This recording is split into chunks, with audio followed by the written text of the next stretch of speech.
Biglaan to, finally VP Sara nagsalita sa biglang pagtaas ng kanyang survey ratings. Tamba Junior gulat. Ayan, syempre itong balitang ating matutunghayan ngayon ay nagmula kay Malacanang Watch 2024 at ito po ang inyong lingkod na si BT na magbibigay ng reaksyon at komento dito sa video na ating matutunghayan ngayon. At wag na natin pagtagalin at sabay-sabay na natin panoorin ang laman ng video na hatid sa atin ni Malacanang Watch 2024 at bibigyan natin ng reaksyon ng balitang ito. Pasok! Pag-usapan natin ngayon ang reaksyon ni VP Inday Sara. Ayun, bago natin simulan ng video ito, nais ko nga pala magbigay ng credits dito sa boses na madidinig natin ngayon at bibigyan ng reaksyon. Walang iba kundi si General Macanas. Siyempre, suportahan natin yan si General Macanas, the General's Viewpoint. Ipagpatuloy natin. Yung biglang pagtaas ng kanyang ratings, ano?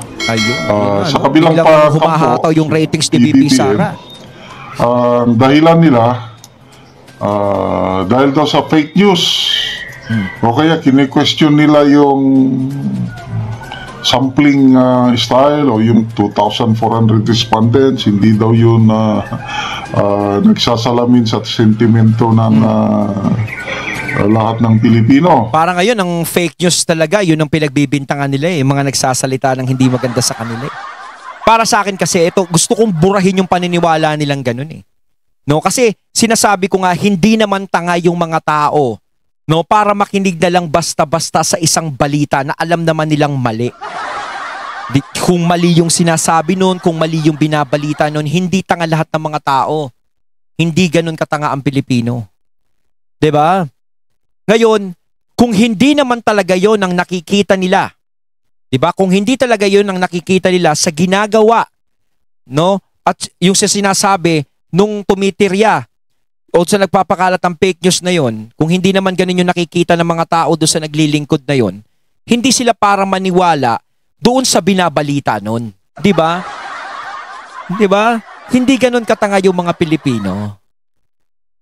Kaya dapat binubura nyo na sa isip yan tungkol sa mga fake news na yan eh.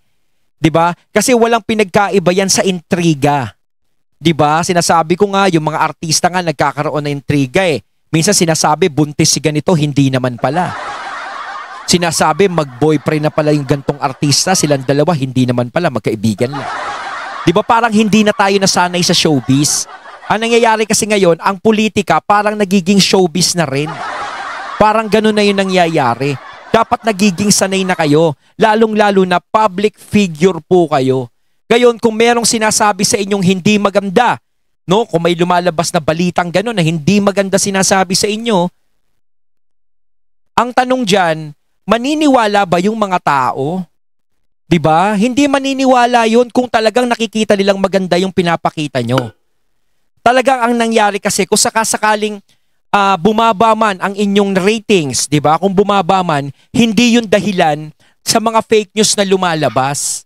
Talagang naging dahilan to dahil sa pagkakadala kay Tatay Digong sa ICC. Yun talaga ang naging punot dulo niyan. Pero subukan nyo, kung hindi nangyari yung pagdala kay Tatay Digong sa ICC, siguro kahit papaano, hindi man tumaas kayo ng mataas na mataas, pero hindi rin kayo bababa ng ganun kababa. Diba?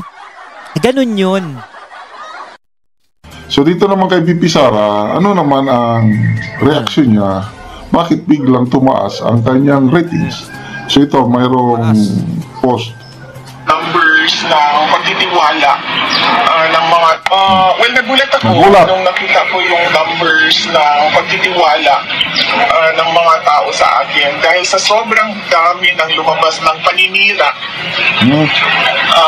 sa kung saan man, galing sa mga politiko, galing sa social media, lahat, all sides, merong paninira. Nakakagulat na tumataas yung eto sample to sa sinasabi ni VP Sara.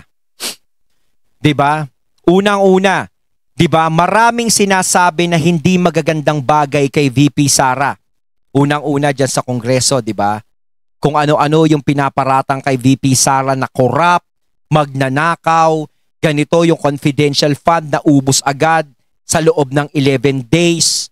Ganyan-ganyan, waldasera, tapos ganito kung ano-ano. At meron ding mga tumitira sa social media kay VP Sara. Pero bakit hindi bumababa ang trust rate ng mga tao sa kanya. Di ba sinasabi ko sa inyo, sample si VP Sara eh. Di ba? Sample siya. Kasi hindi pinaniniwalaan ng mga tao yung balita o yung kinakaso sa kanya, hindi nila pinaniniwalaan kasi hindi yun ang nakikita nila kay VP Sara.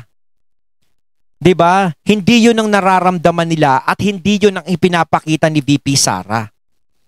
Kaya patuloy pa rin na tumataas si VP Sara. Pinagkakatiwalaan ng mga tao. Yun yung sinasabi ko kanina. Na kahit anong masamang balita ang ibalita sa inyo, kung iba naman ang nakikita ng mga tao sa inyo at puros kabutihan at talagang para sa bansa natin ang ginagawa ninyo, kumikilos kayo ng naaayon sa mga tao, sa pagtulong sa tao, hindi sila makakapag-isip ng hindi maganda sa inyo at malabong paniwalaan nila yung masamang ibinabalita sa inyo. Diba? Napakasimple lang ng taktika kaya wala kayong dapat na kung sino-sino yung sisihin. Wala kayong dapat na sisihin na vlogger. Wala kayong dapat sisihin na mainstream media. Wala kayong dapat sisihin na social media. 'Di ba? Kasi yung mga tao lang din ang nakikinig diyan. Huwag natin ipamukha sa mga tao na mukhang tanga lahat ng mga tao na nakikinig sa mga platforms na 'yan. May sarili silang pag-iisip lahat ng mga tao. Alam nila kung ano ang ginagawa nila. Sinasabi ko nga ang mga Pilipino ngayon, ang mga kababayan natin matatalino na. Hindi na sila basta-basta mauuto o mabubudol pa. 'Di ba? Parang ganun kasi. Sinasabi nyo, parang ang tatangan nyo naman, parang ang bobobo nyo naman makinig. Bakit ang baba-baba ng ratings ko? Bakit ang baba-baba? Dapat hindi mababa to. Ang tanong kasi dyan, ano yung nakikita ba ng tao? 'Di ba? Ano yung nakikita sa iyo? Ano yung nakikita sa inyo para sabihin nila na maganda yung ginagawa? O hindi nila dapat paniwalaan yung isang balita na sinasabing masama? 'Di ba? Kaya dapat ganun eh, katulad kay VP Sara yung gawin. 'Di ba? Ang daming masasamang salita, maraming masasamang bintang ang sinabi sa kanya. Pero lahat ng mga tao hindi pa rin bumibitiw sa kanya. Imbis na mabawasan na, dadagdagan pa. Numbers, at naisip ko na sa sobrang sira nila ng pangalan ko, sinabi ko na ito noon eh, sabi ko, hindi naman kasi lumilipat sa numbers ni Martin Romualdez. Kasi nga, sinabi ko nga din noon na kapag hindi ako tumakbong presidente, hindi pupunta yung boto ko kay Martin Romualdez, pupunta siya sa ibang kandidato. Dapat naiintindihan nila yan ngayon. Pero syempre hindi nila maintindihan yan kasi mga brilliant lang na mga tao po ang nakakaintindi na saan ba pupunta ang boto. So maraming salamat. Alam nyo, no? Kung ito si VP Sara talaga, kung malalagpasan niya lahat ng mga nangyayari sa kanyang pagsubok ngayon, nako, at makatakbong presidente yan. Siguradong sigurado. Nako, yun ang pinakamasamang bangungot na mangyayari. Nako, parang ang nangyayari nito parang ganti ng api, parang revenge. It's revenge, sweet revenge. Diba kaya talaga nakakatakot kung iisipin mo eh. Kung isa ka sa bumaba, kung isa ka sa mga nanggipit sa kanya, sa kanila, nako. 'Di ba? Kaya nakikita natin ngayon talagang hindi talaga sila dapat papormahin eh. 'Yun naman ang nangyayari. Kailangan hindi makaporma yan si Sara Duterte, kailangan ma-impeach siya. Dahil pag hindi na impeach siya, nako, delikado tayo. 'Di ba? Meron din naman mga umamin na noon eh, na may nagtanong, 'di ba, na paano pag nanalo si Sara Duterte? Syempre yung tinanong na 'yon, yung isa sa mga umano kay VP Sara. O ano sinabi niya? Wala na, finish na. Kahit sila aminado sila sa mangyayari sa kanila eh. Yung magiging kapalaran nila kung sakasakali. 'Di ba? Kasi alam naman natin kapag ito nakalusot sa pagiging presidente, no, makatakbo ng presidente, nakalusot sa impeachment to si VP Sara, wala na. Sino pa ba itatapat nila diyan para tumakbong presidente? Wala na. Wala na tayong maisip kung sino ang dapat itapat sa kanya. 'Di ba? Sino si Tulfo? Parang ano pa rin. Malakas pa rin ang posibilidad na mananalo si VP Sara kung maglalaban sa presidential si Tulfo tsaka si VP Sara. 'Di ba? Sino pa? Magbigay kayo ng komento kung sino itatapat sa kanya. 'Di ba? Okay. So, parang nasa Cebu. Nakita nyo naman, no? Nung eleksyon ng 2022, 'di ba? Vice President siya pero yung bilang ng bumoto sa kanya mas mataas pa sa President. 'Di ba? 32 million siya. 31 million kay BBM. 'Di ba? Si VP Inday Sara sa interview nito kasi Sunstar Cebu ang nag-post, ano? So basically, yun, nagulat siya. Kahit ako, nagulat din ako. Hindi ko ina-expect na ganon, biglang magtaas ang kanyang ratings. Kasi yung panahon yun, yung survey period na yun, halos nandun lang siya sa Netherlands at inaasikaso, tinutulungan ng kanyang ama. Kumbaga wala pa siyang ginagawa na si VP Sara, nandiyan lang siya sa Netherlands. Siyempre unawa na ng mga tao yun eh. Kaya nga sinasabi nung iba na kumakalaban sa kanila, yung mga antay sa mga Duterte, o kita mo nasa Netherlands ka lang. Ano ginagawa mo dyan? Diba? Imbis na magtrabaho ka dito sa Pilipinas, hindi ka nagtatrabaho bilang Vice President. Hello? Si VP Sara, gustong-gusto niyang magtrabaho bilang Vice President. Totoo yan. Ramdam natin yan kay VP Sara. Kaso paano siya makakapagtrabaho kung ayaw naman nila na magtrabaho si VP Sara? 'Di ba? Minsan nga kahit sabihin natin na kumikilo si VP Sara wala. Hindi pa rin maganda ang nagiging resulta sa kanila. 'Di ba? O halos pondo nga tinanggalan siya. 'Di ba? May pondo man siya kaso kapos. 'Di ba? Halos limitado lang. So ano pa ba yung dapat gawin ni VP Sara dito? Ano pa ba yung gagawin niya bilang Vice President? Kumbaga gusto niyang gampanan yung tungkulin niya bilang Vice President. Kaso hindi niya magawa. Kung nagagawa man yan, inaano niya na lang. Sa sarili niyang kakayahan na lang. 'Di ba? Wala Hindi naman din siya tutulungan dito. Parang siya lang din mag-isa. Kung Vice President ka, mag-isa ka dyan. Parang ganun lang. Wala naman din siyang nakakasama na sino-sino lang ba nakakasama niya kundi yung mga taong nasa tabi niya lang. 'Di ba? Kaya kailangan ba siya dito? Hindi siya ngayon hindi siguro na kailangan si VP Sara dito. Dahil si VP Sara sa panahon ngayon mas kailangan siya ng tatay niya. Mas gusto niya na lang doon siguro ituon yung pansin niya sa tatay niya, mas maaasikaso niya pa. Total parang dito naman ayaw pagtrabahuhin si VP Sara bilang Vice President. Diba? Tatay Digo. So anong nangyari? Bakit biglang tumaas? Kahit grabe ang paninira, all sides, sabi nga niya. All sides. Tinitira siya, sinisira. Dahil nakikita ng tao May nakikita yung tao sa kanya na nagustuhan ng mga tao. Kumpara doon, di ba yung iba kahit may ginagawa na, hindi pa rin nagugustuhan ng mga tao. Kahit anong effort na ginagawa mo, mamigay ka na ng ayuda, halos lahat, araw-araw namimigay ka na ng ayuda, pero bakit hindi pa rin dumidikit o sumisimpat siya sa iyo yung mga tao? Kasi nga meron pa rin nakikita yung mga tao na ayaw nila sa ginagawa nyo. Diba? Ngayon, isipin nyo kung ano yung ayaw ng mga tao na ginagawa nyo. Yun ang baguhin nyo. Yun ang tanggalin nyo. Diba? Ito na, yung taong bayan, unti-unti nang namumulat sa katotohanan. Yun. Yung anong klaseng leader itong si VP Sara or itong mga Duterte, anong klaseng leader? Kasi basically, nandun lang siya sa Netherlands, walang ginagawa. Bilang Vice Presidente. Reklamo nga sa kabilang kampo o yung mga loyalista, pinapauwi na nila si VP Sara nung nasa Netherlands pa. Vice Presidente ka, ba't nandyan ka? More than 3 weeks ata niya dun. Kaya nga sinasabi ko nga, ano ba gagawin niya dito pag nandito siya? Diba?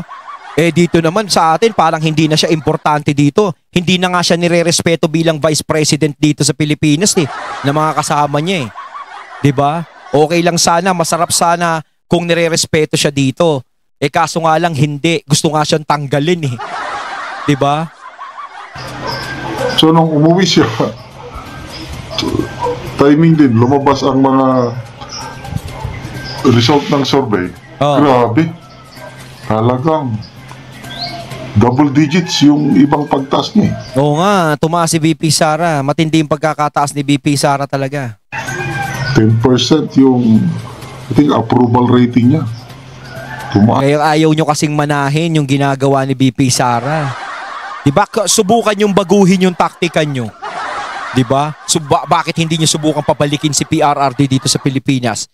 Tumulong kayo sa pagpapabalik sa kanya. Bali mo magkaroon ng himala. Aba, baka bukas paggising nyo, biglang mataas na yung survey nyo din. Halos pantay na kayo kay VP Sara. Diba? Malay nyo, diba?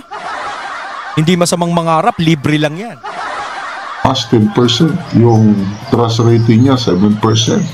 Samantalang ang kabila, 17% ang pagbaba.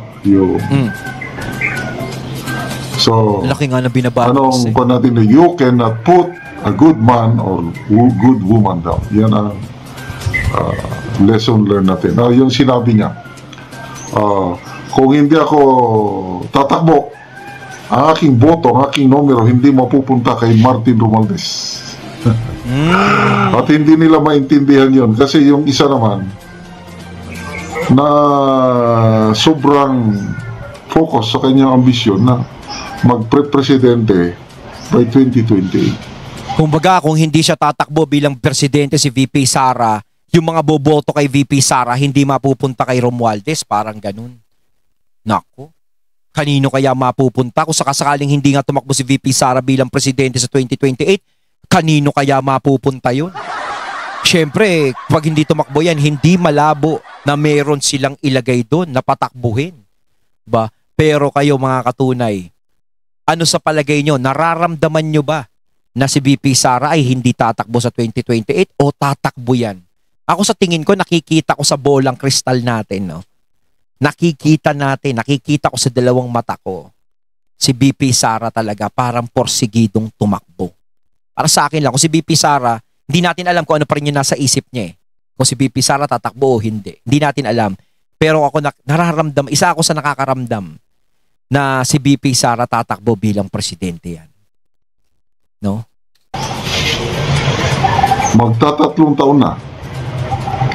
Sa lahat ng mga surveys na nabantayan ko, na monitor ko, hindi pa tumataas sa 1% ang ratings ni Speaker Martin Romualdez pagdating sa presidential survey. Mantakin mo lahat, ginagawa mo na, no? Namimigay ka ng ayuda araw-araw pero hindi pa rin nataas yung survey mo, no? Kumbaga parang ginawa ko ng lahat pero wala pa rin. So, ang very consistent na mataas, dumidikit kay VP Sara, kundi si Senator Raffy Tulfo. Siya lang ang may pag-asa na manalo laban kay VP Inday Sara. At kung, okay, granting lang granting. Yan lang. Si Senator Raffy Tulfo, yan lang talaga yung magiging panlaban kay VP Sara kung sakasakali. No? Kung sakasakali lang Yan lang yung napipisil ng ilan na pwedeng umano sa kanya. Pero sa akin kasi, kung mananalo si Senator Raffy kay VP Sara, yung nagiging opinion na ganun, parang hindi ko masabi kung mananalo siya kay VP Sara. No? Kayo mga katunay, ano sa tingin nyo? Kung si Senator Raffy tatakbo bilang presidente, si VP Sara tatakbong presidente, sa tingin nyo ba mananalo o may pag-asa si Senator Raffy na manalo kay VP Sara? Ano sa tingin nyo? Matalo si VP Inday Sara sa impeachment, ma-convicted siya at hindi na siya makatakbo. O sinong mga maglalaban-laban ngayon? Ako sakasakali na ma-impeach siya, sino naman kaya? Di kaya si Basteo, si Pulong? Ba? Speaker Martin Romualdez, siguradong tatakbo yan. So ang tanong, Si Senator Rapi Tulfo, tatakbo rin ba siya? Kayo nga Katunayan, sa tingin nyo, tatakbo ba yan? Lalong tatakbo yun. Kasi, wais din ang mga Tulfo. Alam nila na tatalunin nila si Speaker Martin Romualdez pag silang dalawa lang maglaban. Pero syempre, hindi naman sigurado papayag yung kaha nila BP Sara na wala silang ipanglalaban. Malamang ko merong ipanlalaban yan. 'Di ba kung sakasaka si BP Sara matalo sa impeachment, ma-impeach siya, hindi siya patakbuhin. Merong ilalaban yan sigurado. Sino ba? Si Senator Robin Padilla kaya? President Bad Boy. Ano sa tingin niya mga katunay? Sino? Katuwaan lang tayo. Comment lang kayo sa comment box kung sino yung naiisip ninyo na pwedeng tumakbo na kaalyado ni BP Sara kung sakasakaling matalo siya sa impeachment. 'Di ba? Pero sana wag naman mangyari yun. Sana hindi siya matalo. 'Di ba? Tayo pa rin, gusto pa rin natin si BP Sara kung sakasakali. Pero ito lang, katuwaan lang. Sa tingin nyo, kung hindi tatakbo si BP Sara na presidente, sino yung ilalagay nila ron? In fairness, may solid base ang mga Tulfos. Yung mga Tulfonatics ba ang tawag doon? Basta, kung Marcos may loyalist, kung Duterte may DDS, ang mga Tulfo, meron din sila niyan. Tulfonatics? At kung maglaban ang Tulfo and Romualdez, sa tingin ko, walang pag-asang manalo si Romualdez kay wala talaga. Senator Tulfo. Wala talaga. Siyempre, pipiliin na lang ng mga tao niya si Tulfo. So, kung hindi makatakbo si BP Sara, saan mapunta ang boto ng mga DDS? Pero meron pa rin patatakbuhin yan, General. No, kung sakaling hindi makatakbo si VP Sara, meron patatakbuhin sila niyan, sigurado. Hindi naman pwedeng i-relay na lang kay Tulfo lahat yan, di ba? O syempre, meron pa rin yan. I believe mga DDS ayaw din kay Tulfo. So, mayroong pangatlong kandidato yan. Yun nga, merong pangatlong kandidato pa yan. Maybe another triple threat match yan. Baste. May magkapatid pa, di ba? Kung sakasakaling matanggal nga nila si VP Sara bilang pagtakbo ng presidente, nandiyan si Baste Duterte at si Pulong Duterte. May natitira pang dalawang Duterte na pwedeng tumakbo bilang presidente. Di ba? Baste, Tulfo, Romualdez, yun na ang labanan. But, ganun. to me, kaya importante ngayong Mayo 12, Duterte plus 2. Ayun. Sana maraming manalong Sana nga.